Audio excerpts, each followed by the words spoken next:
Where's a horse go when it's sick? A horse spittle. Okay. All right. A pony went to see the doctor and because he had a sore throat, and the doctor said, "You'll be okay. You're just a little horse." Okay. Horse jokes today. Yeah. Way to go, man. Yeah. You told them just like a little kid would too. Those were the best ones I found. All right. Those are good. Yeah.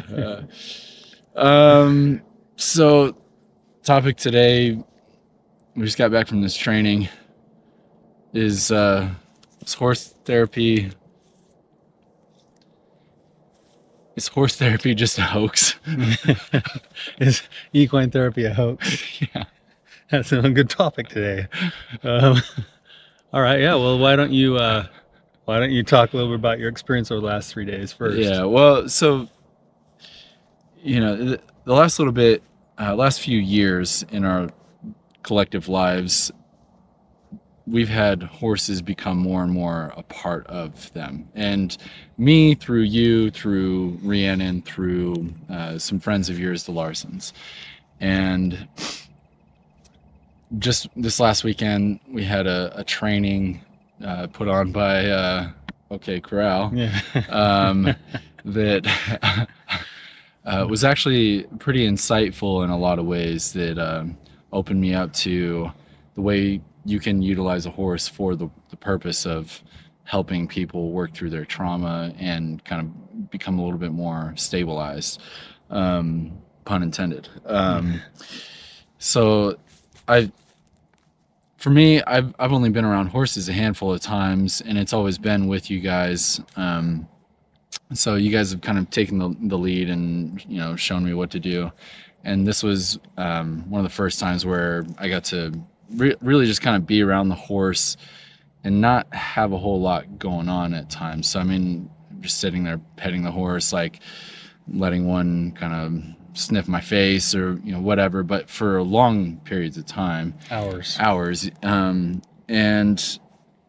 I all the observation of them interacting with each other and tons of people. We had at some point like over 30 plus people interacting in the same space with horses, and it kind of opened me up in a different way that I hadn't been exposed to them. So I've got all my gears kind of moving right now, wondering how to implement and use this as a resource. And I'm curious what your experience has been, what transformations you've seen in the work that you've already done. Like you've used this, I haven't. So what's been your experience and how beneficial? It's been quite a ride. Nice.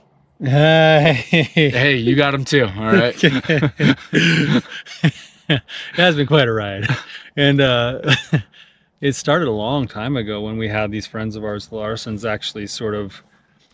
They had a son-in-law who gave our two oldest daughters, some like horseback riding lessons, and then we got to know the Larsons. And after getting to know them, they asked us to come and be a part of this nonprofit that they were starting. Probably because they wanted a therapy aspect. They had the horses, I had the therapy, and somewhere in the middle, Rhiannon, my wife, was in that too. And we ended up going up to Idaho to look at some horses specifically to start a nonprofit organization. And while we were at lunch up there, my wife got talking with Ryan about her situation and how she had been really struggling with our kids transitioning away from being at home all the time to being in school all the time. And Rhiannon has spent the last 20 years being a stay-at-home mom, helping our kids and nurturing them and being there for them, and all of a sudden they're gone. And so she was feeling this transition point, some depression, some kind of crisis of like identity, and she just got talking to Ryan about the horses and said, "I'll help you with the nonprofit." She got into school, started learning about the horses, and I think the horses did her an amazing service of pulling her out of this depression and helping her to kind of find some purpose and identity again. So they start this nonprofit, and they start running groups for kids and then also for women who've been traumatized, who've been abused. And in both situations, they start seeing these outcomes where the kids are able to regulate themselves really well. And these women who've been traumatized are starting to kind of hold their heads up a little bit higher, and they're reporting that they're setting boundaries at home. And then we got invited to do work with a family of a teenage daughter, a 14-year-old girl who was a problem child, Yeah, you know, right. but we decided to have the whole family come, and we did 6 weeks with them of horse assisted therapy. And after the first week, we realized it wasn't really the daughter, it was a whole family system issue. And it was about getting the father and the mother on the same page with their parenting and getting the dad more engaged with his daughter. And in 6 weeks' time, complete change. Like, the daughter started being more social at school. She started wanting to go back to her softball and sports practices. They were laughing with each other. They were loving each other. The father was stepping in his role a lot more as a father, and it was just a beautiful thing to watch. And so every single thing I'm watching, it's like, stuff's working. Like, it's working better than I do when I'm sitting around in my therapy office, you know. And so, and then the kicker for me was, before any of this stuff that you just talked about, was we had taken our younger kids over and had them be around the horses a lot and riding and teach them how to regulate their emotions, because the horses are brilliant at that. And we were at home one day. My youngest daughter has this tendency to, like, just shut down, like when she's, you know, Boots, Right. like, Yeah. like, hey Boots, how's it going? You know, like when she's stressed or anxious, she just shuts down. And so we had one of those moments with her where she had done something, like not done a chore or something. We started talking to her. She started to shut down. We backed off. She left the room, and as she was walking through the hallway, she didn't hear me. She didn't know I heard her do this, but she stopped and she took a deep breath and she said, "Just like the horses." And then she started to, like, breathe and calm herself down. And I was like, dude, this stuff's working. Like, this stuff's totally working. And so I've noticed it with myself. And then this training, to me, you know, especially the very last day, it was like, it was awesome. The last day we had some actual real clients come and doing one of the activities that we were being taught, and you could just see and feel inside of their eyes. You could actively see a shift kind of taking place in them right in front of us. At least to me, that's what I noticed. And so I am all in on horses in terms of what I think they can do for good for other people, especially if they're used with the right intention. And I had that same experience, just on the last day, just kind of reinforcing that it was almost like everything that we were learning up to that point was theoretical. You know, we're this is how you'd use it if a client was present, and this, you know, kind of see if you can get them to do this, and this is why. Or, you know, it was just all this kind of like high level theory. But then as soon as we had a real live client, and we had eight of them show up, and they did this intervention that ended up being really beautiful to watch. I mean, it probably took about an hour Oh yeah, for them to, at least an hour. yeah. And we're all just kind of sitting on the sidelines, just quiet, letting it happen. And there were so many points though in that intervention that you could see lights going off in people's heads, and connections starting to be made, or even the moments where they were frustrated or whatever was going on. But by the end of it, when we came and sat down together and were processing it as a group, there was a totally different energy in the room. And it wasn't just that they had accomplished the thing, which that's great, you know, for them, and feeling that sense of accomplishment. But more than that, it was that a little piece of them had changed inside, and we all got to witness it. And that to me was really special, because I don't really get to see that, you know, just from where I'm at and in what we're doing. And with that, it was cool to see the emotion in certain individuals when they're talking about what happened out there, or when they got congratulated for something. That to me was really special. And I'm curious, you said something to the effect of, like, it's the horses produce better outcomes than what you see when you're just in your office. what's the difference? Like, what does a horse do? It's just an animal, you know? Yeah, that's a good question. I think we do some good in the office, but it's a different kind of work. There's something about, number one, being in a new space where most people haven't ever really been around horses to that level, so it's different, it's new. But the horses, they provide this sort of like, you have to be so focused on whatever it is you're trying to do with the horses that you can't keep your masks on. And so the truth comes out, right? And all of us do this. We all have our own sort of masks, our own pretenses, our own performances. Even when you come to a therapist for help for something, you usually package up in a way that you feel like is more palatable, right? What the horses do is, one, they just sort of take that away instantly, because the horses can feel your energy. They feel when you're anxious, they feel when you're calm, they can sense your body language, they can sense your heartbeat from 14 feet away. Like, it's like they are a mirror in a sense. And I think that's part of it. I also think the experience, there's something about the beauty and the power of those animals that when you're in their presence and when you're actively engaged with them in whatever way you are, it can't help but be some kind of an emotionally moving experience. And you and I both believe in the power of an emotionally corrective experience for change.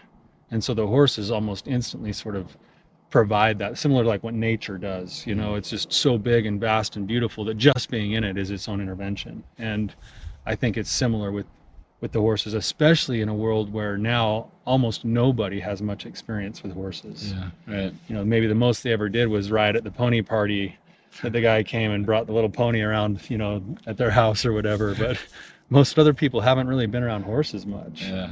So it's a completely new and novel thing for a lot of people. Well, I mean, I had, that kind of speaks true of me. I'd seen horses. I'd even ridden horses a couple times growing up, but it wasn't like we were doing that regularly. Right. It was, so every time I got on one or was around one, it felt foreign. Yeah. And, that was when I was a kid, span however many decades, and all of a sudden we're here and out doing these exercises and in this space. And I've been with you guys on like rides or something, or the pack trips, but even those things, for some reason, it's like the intimacy is a little bit different than just being in an arena where you're in there, they're in there, they're loose, they don't have anything on them, and they're just moseying around, checking stuff out wherever they please. That to me was almost an intervention by itself. Is just go be in the same space as a horse, as an unharnessed horse. Yeah, and figure out how to be in that space. Like that was maybe one of the best things that I got to witness too. Is just how the horse would come up and like nudge people, or like the best one was Rosie, or Rose. She's the newest horse in the herd, and she's just backing everybody up. She'd find somebody she wasn't super fond of where they were positioned, and she'd start just putting her butt straight to them and like getting them to move. Which is a way of a horse, moving somebody. Yeah, moving somebody. And she did that to me a number of times. I was like, get out of here, She was trying to establish her place in the herd. In the herd. Yeah. And she's pretty high in the pecking order. She was higher than you. Yeah. Me and Marie and a handful of other people. But that to me was a beautiful process, was just being there with horses. And like what you were saying about their presence, being able to feel their bodies. At one point I just rested my hand on the back of one of them, and I just tried to feel them breathing, tried to see if I could sense their heartbeat, see if they'd move, what kind of reaction they'd have. And it was almost like this transference of energy and just so much power. It was really invigorating, and I think partly because they really do have so much power. They're such a muscular, strong animal. If you've ever seen them jump or kick or trot, even you can hear it. You can like feel you can hear and feel it. So it is a significant thing to be around an animal of that size. It's not, I mean, not to say being around dogs or cats or something else wouldn't have a positive impact on you, but it's not the same. It's nowhere near the same. So that to me is kind of a profound thing, and that it shifts your energy automatically by being around such a large, powerful animal. Oh, 100%. Yeah. Just like what you were saying about nature, it's like the level of control you have is kind of out the door. You basically, in some ways, surrender control, which is interesting with the horses because you have to go in there and you acknowledge this thing is much bigger, much more powerful than me. It speaks a different language than I do. And learning the language of the horse was powerful this weekend. Like, oh, wow. Like, I see horses in such a different light now than even I did last week. And I've been around the horses for years now. Lot, yeah. And it's like, wow, like, I understand them so much differently now. But to be able to work with something that is much more powerful and in our cases more volatile, you know, at least the way they feel to me, and to get it to move a certain way, or to get it to give you its foot, you know, when a horse use its feet to stay protected and to yield a foot to you, knowing what that means to the horse is like, there's something in that felt powerful and felt like this partnership kind of an idea of almost a way of like harnessing power. And it was a really beautiful experience for me, for sure. So what experience have you had personally with horses for your own work? Do you feel like there's been any kind of internal transformation rather than just what you've observed in others and acknowledging the power? Like, what about you personally? Yeah. My wife has diagnosed me with a few things, several things, among which is anxiety. So just check your fingernails, dude. Yeah, like, hey, I relapsed over the weekend. Hey, I was doing so good too. I went like 2 months. Dang it! I didn't realize I relapsed until you pointed that out. So I bite my fingernails for those of you guys watching when I'm stressed and nervous. So, to the point that I bleed. So anyway, like, I didn't know that you actually had it, chewed on anything recently. So yeah, you're like, the fact that you're like, no, I'm doing pretty good. Oh shoot! I'm not even aware of it. I did that over the weekend. So sorry for anyway. pointing that out. Yeah, thanks for shooting my horse. Okay.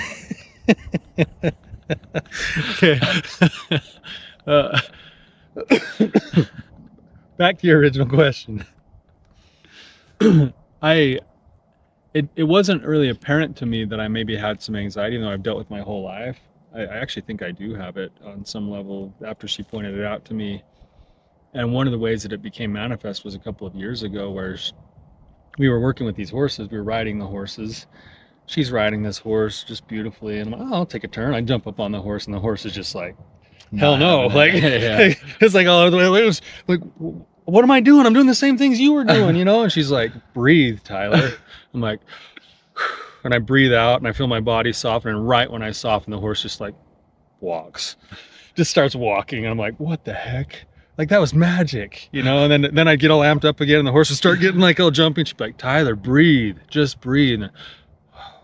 And all of a sudden, boom, it calmed down. And the more that I've been around the horses, the more I've become in touch with my own body.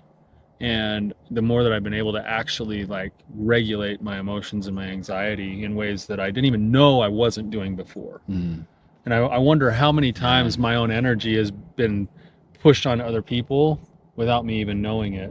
It was just there, whatever that was, anxious energy, like, why is this client not doing this? And I'm thinking like, look in the mirror, bud. Like, you know, like, hey, you need to learn how to regulate yourself a little bit better. So that's been part of the big change for me.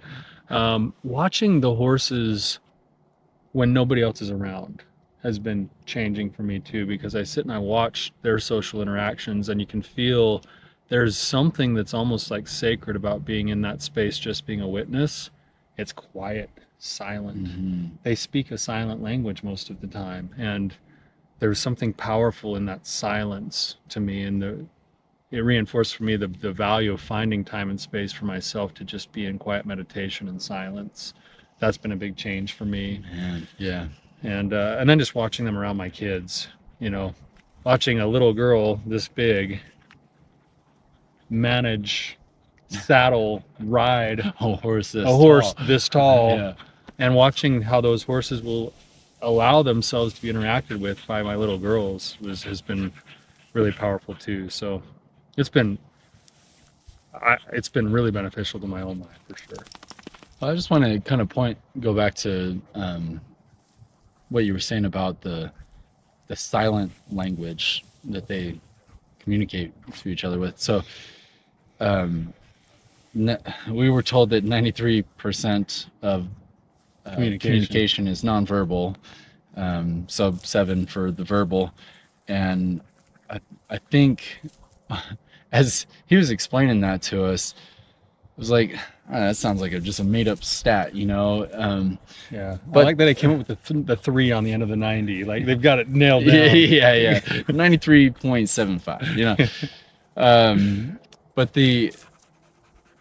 the rest of that weekend, I was trying to pay attention to the nonverbal cues between horse to horse, between person to horse, between person to person, and the group dynamics, the herd dynamics, all of that. And there really is a lot that takes place just silently. And how often do we miss those cues when, maybe we're, like you were saying, not aware of our own body language and what's going on? How are we showing up, holding our breath or short breathing or just tense or even just like really loose, whatever, maybe the other end of the spectrum, and how that impacts the communication 100%. and the relationship. And I've been trying to be a little bit more aware of how those things show up in my own life, and try and read how it might be impacting somebody else that's around me. And what you're inviting into your life too, Yeah. with your own body language. Yeah. If I'm sitting at that conference and I'm the nicest person in the world, but I'm sitting there like this the whole time, like how many people are gonna want to come talk to me? Yeah. But I don't know that. I'm like, why does nobody ever want to talk to me? Like, it's like, well, or like there was one instance with the horses where this lady just totally got pushed around by the horse, like totally just got like basically bullied by the horse, and everyone was like, what are you doing? Like that horse is getting away with stuff, Yeah. And she was like, oh, I was just letting the horse demonstrate what boundaries look like from their perspective. And it's like, I wonder what happens in your own life with boundaries, like I hope you're okay and you take care of yourself, like you don't get walked on, Yeah. So anyway, it's funny that we sometimes are inviting the very things that are getting produced in our lives without even knowing it, because we're just not aware of it, of that 93% of the nonverbal, right? But in kind of going, bringing it full circle, the coolest thing, one of the cool things about horses is that they help show us that. They help us to see maybe the things that people aren't willing to say a lot of the time, like, hey man, chill out, or hey, what's going on for you? The moment you're around one or try and ride one, I mean, we were just doing groundwork for the most part. And even just in that groundwork, there's so much feedback that you get of the horse is like, all right, dude, I'm trying to figure out what's going on for you so I can do whatever you want me to. What do you want me to do? Because you're telling me to do one thing, but then your body language says do another, and it's off. So get it lined up. And even just that process of trying to rectify the internal disharmony. Try to align that. That was good work. It was beautiful work. It was beautiful. So, I think if nothing else, it's gotten me really excited about the prospect of what's possible to do with these horses, and to think about the people that we work with and how it could actually help them. Like it could really help them. 100% help them. Not just in this, like, we've been talking a lot about body language and stuff like that, but those are all kind of signifiers of something deeper going on. And I'm listening to The Body Keeps the Score. We kind of told you that the other day, and this book all about how our body holds trauma. And so one of the things, if you're hunched in, you're tight, and or you tense up whenever a man walks in the room or something like that. Typically, those are related back to some earlier, history.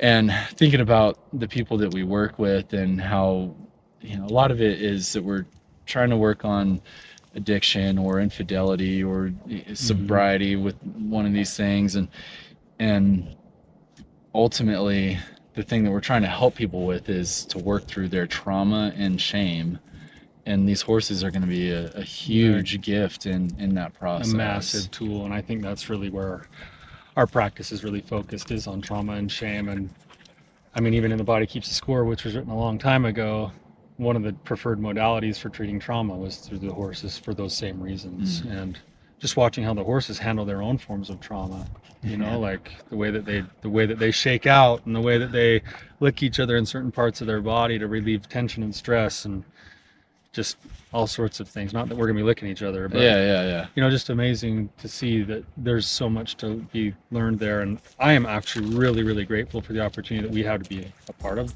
this project with the horses. And I'm looking forward with you to doing much more with them than we have so far. So